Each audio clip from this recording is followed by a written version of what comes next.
Let's start now with our top story. British Prime Minister Boris Johnson has called for the scrapping of the 2015 Iran nuclear deal and the formulation of a fresh accord. Backing U.S. President Donald Trump in an interview, Johnson said it is time for a Trump deal to replace the JCPOA. Johnson said a new deal is germane to avoid a military conflict in the Middle East. Under JCPOA, Iran agreed with China, France, Germany, Russia, the UK and the US to restrict its nuclear program. But in 2018, Trump pulled out of the deal. Well, the UN has called for absolute transparency in the Ukrainian plane tragedy in Iran.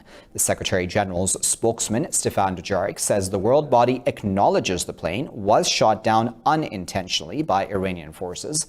Dujarric said the investigation should be done in accordance with Annex 13 of the Convention on International Civil Aviation.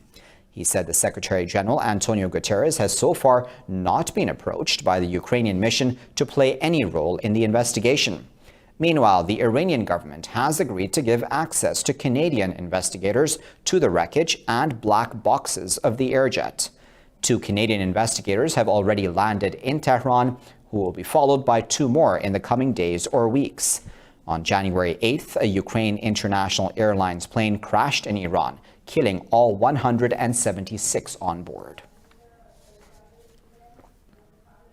Iran's President Hassan Rouhani, meanwhile, has signed an amended law blacklisting the Pentagon and its subsidiaries. Tehran passed an initial version of the law last April, listing the U.S. Central Command as a terrorist organization. The current law was passed by the Iranian parliament last week after the assassination of Major General Qasem Soleimani in Iraq. By signing the amended version, Rouhani made its implementation more urgent. The law blacklists Pentagon staff, companies, institutions, and anyone linked to Soleimani's killing.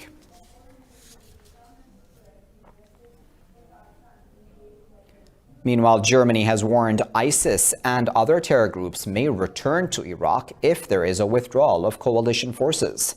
Foreign Minister Heiko Maas said the troop pullout will make the country fertile ground for terrorism and attacks in the region, as well as Europe.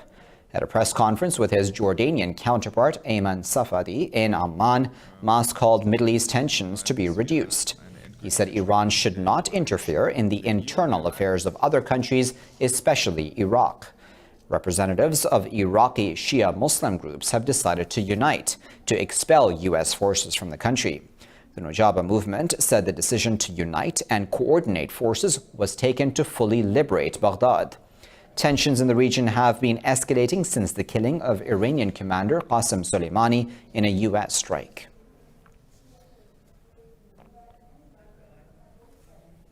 Russia says 1,000 Syrians have left militant-controlled areas of the Idlib de-escalation zone.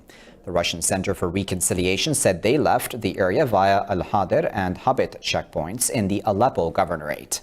The 3 checkpoints for people wanting to leave Idlib began work yesterday.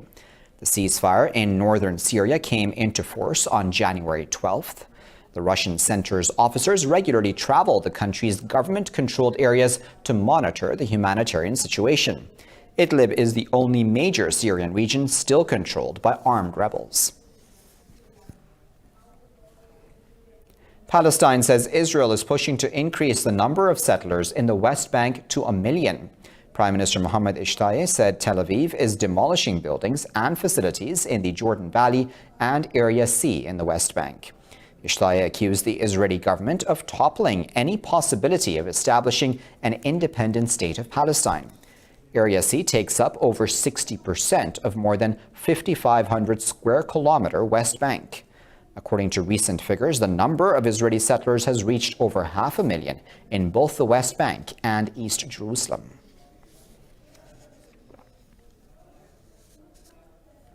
Armed clashes have resumed in the Libyan capital Tripoli after the LNA commander Khalifa Haftar left Moscow without signing a ceasefire.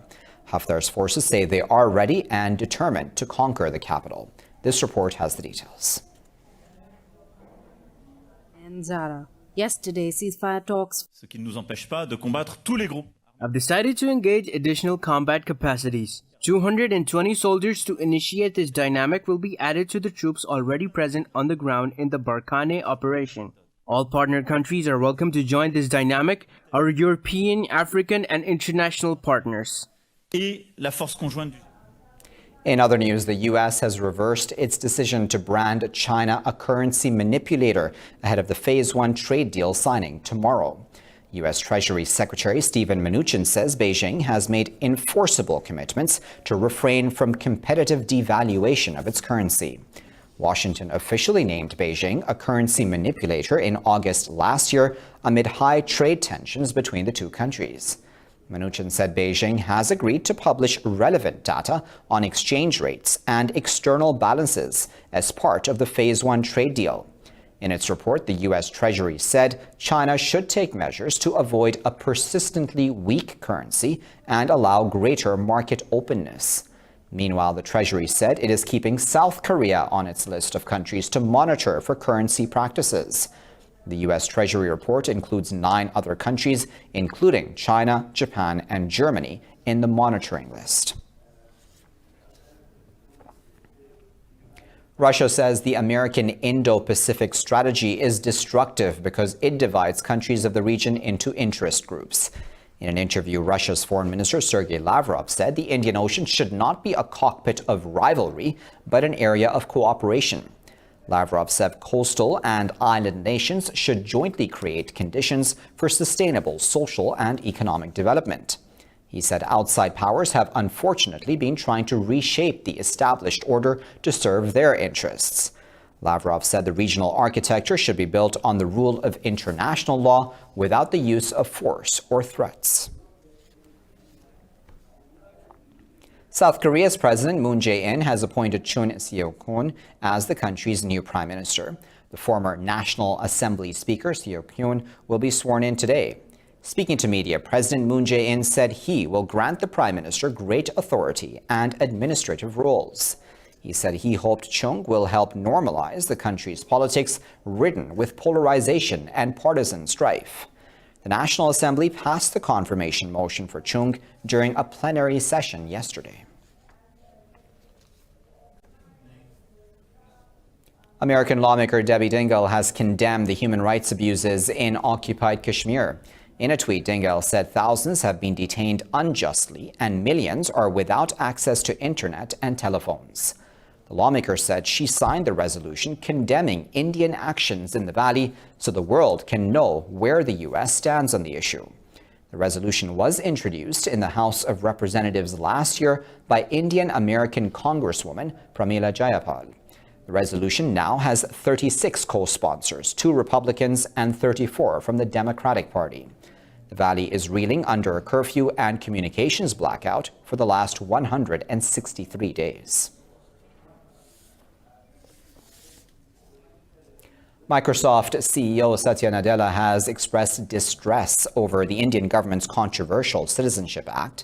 New Delhi has passed the act for people from only select religious communities. Speaking at an event, Nadella said he thinks what is happening is sad, primarily for someone who grew up there. Meanwhile, a group of U.S. human rights lawyers of South Asian descent has said India is abandoning fundamental rights. The group said India has not been able to keep its minorities safe, and violence against marginalized communities has become commonplace. It said American lawmakers must raise their voice and take action by condemning the new citizenship law. In India itself, hundreds of hardline Hindus linked to the ruling BJP have protested against a planned Jesus statue. The monument would rival Rio de Janeiro's Christ the Redeemer in size. Demonstrations in the southern state of Karnataka were led by the far-right RSS, the parent organization of BJP. The Hindutva activists claim they want to stop the statue as it goes against the spirit of communal harmony. They said the construction encourages religious conversions, which are rampantly carried out by Christian missionaries. Construction of the 114 feet high statue stopped soon after it began last month.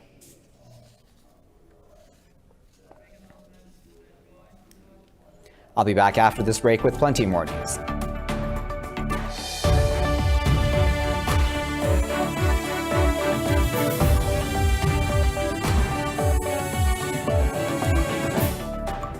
Let's begin this segment of the bulletin right here in Pakistan. The death toll in floods, landslides and avalanches caused by heavy rains and snowfall has risen to 85. Officials said 57 died and several others are missing in avalanches in the Neelam Valley of Azad Kashmir. They confirmed at least 21 deaths in weather-related incidents in Balochistan and 7 in Punjab during the last 24 hours. They say landslides have damaged over 24 houses, some shops and a mosque in Azad Kashmir and Balochistan.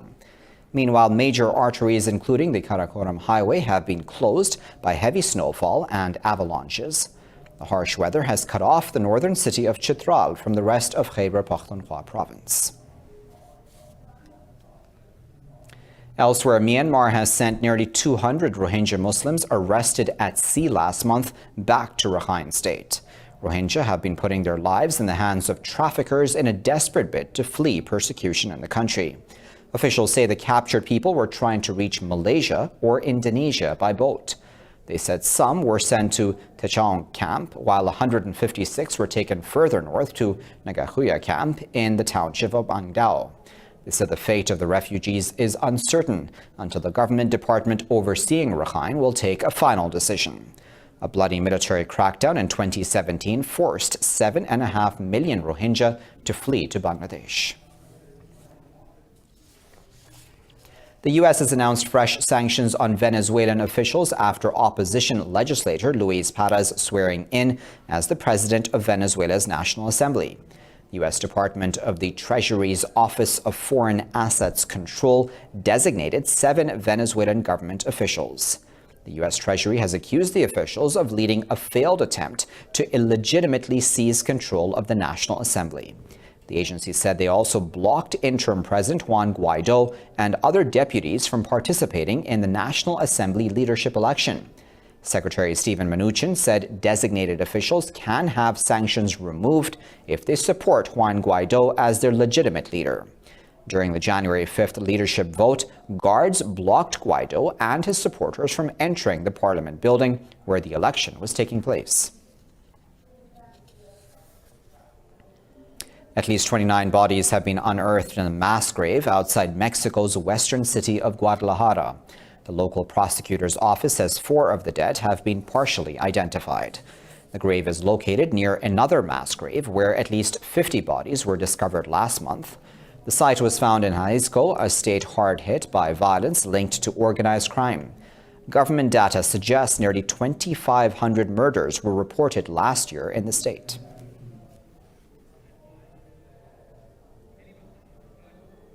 Pakistan's Prime Minister Imran Khan has offered assistance to Australia in tackling the issue of bushfires. In a letter to the Australian Prime Minister Scott Morrison, Khan expressed sorrow over the disaster. Khan said he is sure Australians will overcome this calamity with strength and resilience. He expressed hope that the crisis would create an opportunity for all countries to jointly face climate-related challenges. Khan said he is consistently making the world aware of environmental challenges that cannot be fought in isolation.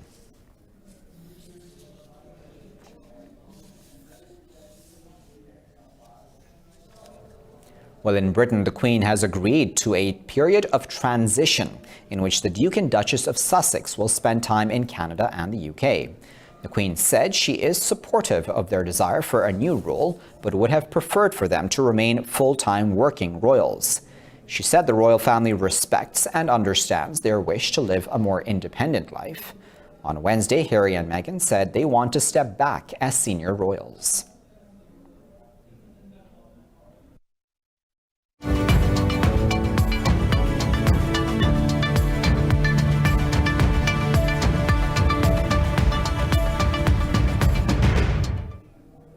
China's exports in December surged over 7.5% from a year earlier. Customs data says it is the first rise in Chinese exports since July 2019. The growth signals a modest recovery in demand, while the trade deal with the U.S. raises hopes a long tariff war will not happen. The growth figures defied economists' median forecast, projecting a 3% rise in exports in December. The rankings of major trade partners have changed, with ASEAN becoming China's second largest trade partner. The European Union remained China's largest trade partner, with their two-say trade reaching 4.86 trillion yuan, about $700 billion US, up 8%. The trade with ASEAN countries rose 14.1% to 4.43 trillion yuan, about $640 billion US. China's December trade surplus increased by over $10 billion from the previous month, producing a $46.5 billion surplus. On to Germany now, which has posted a record budget surplus of $15 billion at the end of 2019. Finance Minister Olaf Scholz says decent economic development brought in additional tax revenues. It is the third time in the last 5 years that Europe's largest economy has closed the year with a budget surplus. The 2019 bumper return has now overtaken 2015's budget leftover of over 12 billion euros. The current negative interest rates, unspent refugees funds, and a hard Brexit have contributed to the year-end budget surplus. Last year, Scholz defended the government's reluctance to use its surplus, saying fat years were over for Germany. Global debt has hit an all-time high, crossing $252 trillion year on year in the third quarter of 2019. The Institute of International Finance, in its report, said global debt jumped nearly $9.6 trillion. The U.S.-based financial group said the total debt totaled over 322% of the global GDP. In its report, it said government debt recorded the highest surge, which has jumped over 6%. It said global debt will exceed $257 trillion in the first quarter of 2020 amid low interest rates. Meanwhile, U.S. fiscal deficit topped $1 trillion in 2019, the first time in 7 years. The budget shortfall records over a 17% increase from year 2018. European markets are trading lower amid speculation over the signing of a long-awaited preliminary trade deal between the U.S. and China. Investors have booked profits following a strong rally after tensions in the Middle East eased slightly. The CAC 40 in Paris is trading nearly 1% lower. Frankfurt's DAX has lost over 0.5%. London's FTSE 100 has lost a fraction after the UK economic growth slowed to its weakest since 2012 in November. In Asia, the Nikkei 225 closed 0.75% higher after SoftBank stocks rose over 3%. The Shanghai Composite and Hong Kong's Hang Seng both lost ground.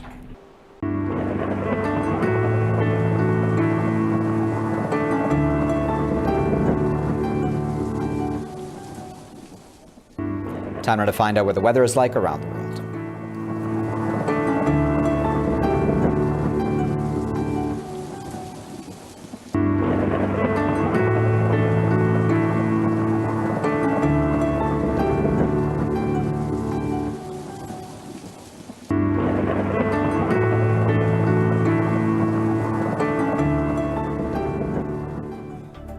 And with that, you're all caught up. Thank you for watching this bulletin here in Indus.